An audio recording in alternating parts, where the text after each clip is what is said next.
રાપર વિધાનસભાના ધારાસભ્ય શ્રી વિરેન્દ્રસિંહ જાડેજાની સતત રજૂઆતોને પગલે ગુજરાત સરકારના માનનીય મુખ્યમંત્રી શ્રી ભૂપેન્દ્રભાઈ પટેલ દ્વારા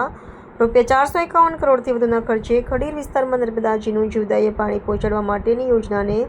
સૈદ્ધાંતિક મંજૂરી આપી. તે અંતર્ગત આજરોજ બચાવ જાડેજા ફાર્મ 1 મધ્ય વિસ્તારના આગેવાનો દ્વારા રાપર વિધાનસભાના ધારાસભ્ય શ્રી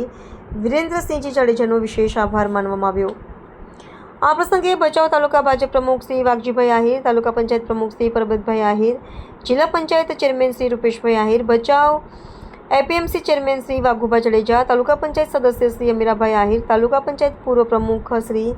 ભરતસિંહ જાડેજા, અમરાપર સરપંચ શ્રી મહાદેવભાઈ આહિર, રતનપર સરપંચ શ્રી દશરથભાઈ આહિર, ધોળાવીરા સરપંચ શ્રી જીલુભા સોઢા, એપીએમસી ડાયરેક્ટર શ્રી ગેમરસંગ સોઢા,